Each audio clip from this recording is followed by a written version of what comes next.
name is Ida, and today we're going to be making empanadilla dough, or some people may call it empanadas, but in Ponce, Puerto Rico, we call them empanadillas. Here are the ingredients. We're going to be using 2 1/4 cup of all-purpose flour, 1 stick or half a cup of salted cold butter. It has to be straight from the fridge. It cannot be room temperature. 1/3 of a cup of ice water. There's more than 1/3 of a cup here. I'm just keeping it nice and cold. 1 teaspoon of white vinegar, half a teaspoon of salt, more all-purpose flour for dusting the dough, and 1 egg. That is it. These are the simple ingredients to make a perfect empanadilla dough. Let's get started. Okay, so the first thing we're going to do is we're going to drop in the all-purpose flour and the stick of butter. So now we're going to use this is called a pastry cutter. This is called a pastry cutter, and we're going to cut in the butter to the flour. If you do not have one of these, let me show you. If you do not have one of these, you can use 2 forks. I think this is even faster. And we're just going to make sure that all the butter is incorporated into the flour. It's going to look like wet sand when we're done. So we will be back when this is incorporated. Okay, if you can see the difference now. It took a couple of minutes and it does look like wet sand. So now I cracked the egg in the bowl. I'm gonna add the vinegar and the 1/3 cup of cold water. I have it right here, without the ice, of course. I don't want to get the ice in it.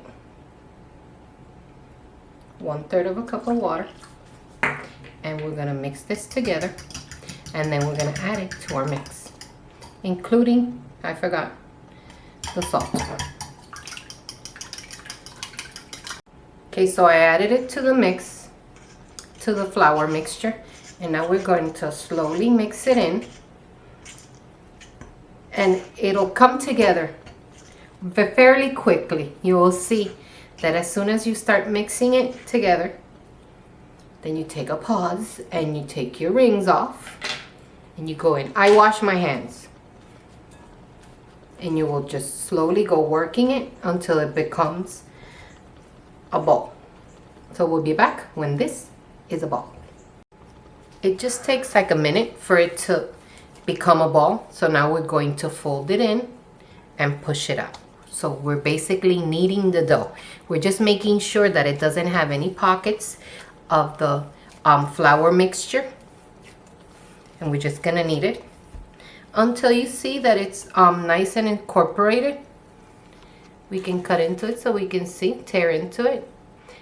And yes, it's nice and incorporated.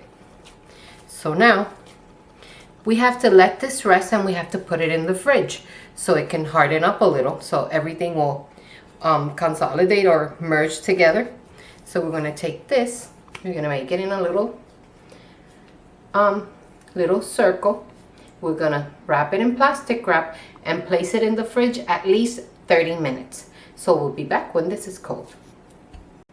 Okay, so it's been more than 30 minutes, and the dough, I just took a little piece of it because it's better to work in small little pieces than take the whole dough.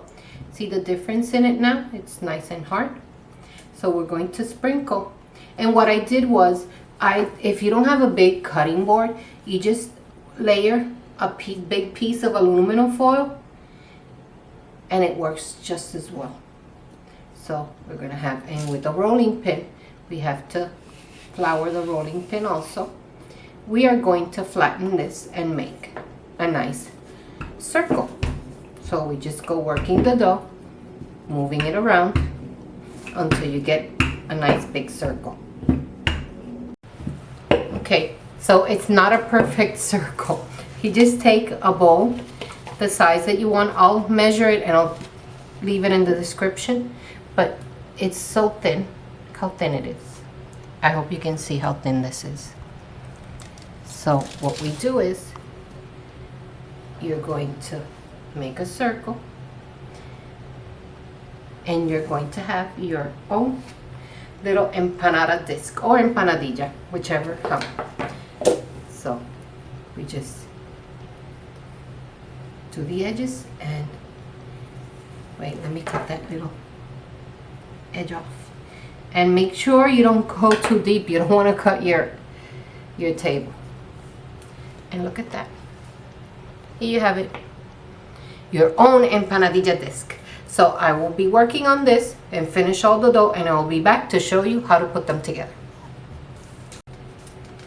Once you have them cut, what I do is, this is parchment paper. This is the first one that I did. So I'm just gonna put parchment paper so they won't stick. And I'm gonna lay them on top. And the perfect thing is you can freeze this. So you just spend all this time making all this empanada dough, and then you can freeze it, and then you could just pull it out and they'll just come out just like that. This freezes very, very well. You can freeze the whole dough and then pull it out, defrost it, and then roll it, or you can freeze them like this. I'm gonna continue rolling the dough. Okay, so I already made the little disc. How pretty they look.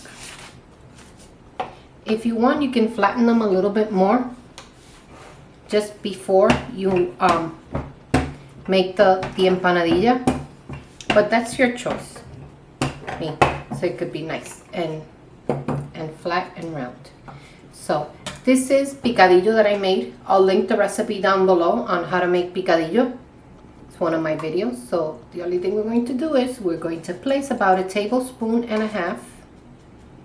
of the picadillo mixture, which all I did was I did my recipe of picadillo and I drained it a little. Oh, I forgot. We're going to wet the edges with a little bit of water, just plain old water, so it could seal nice. We're going to press it down nicely, making sure that there are no air bubbles either. See how you can see the little bumps of the meat? I'm gonna dip the fork in the water and we're going to crimp it shut with the fork. See how pretty? This will ensure that while cooking it, while frying it, it won't burst on you. See? Just making sure. I overdid it, obviously, just to show you. But look at the empanadilla. I'm gonna flip it so you can see. So here you have it. So while I'm making another one, I'm going to teach you how you can fry them up. You're going to heat a frying pan to maybe a medium high, a 6 or a 7. Remember, my stove goes from 0 to 10 and it's at a 7. So you just fry it a couple of minutes on each side. And that's it. And then you drain it on a paper towel. I'm going to finish these empanadillas and I'm going to show you how they look when they're fried. Okay, so I fried them a few minutes and here you have it. Homemade empanadilla dough. Look how pretty they look. And you can make them any size you want. It depends on the size of the plate or the bowl that you're going to cut them in. And remember, this freezes beautifully.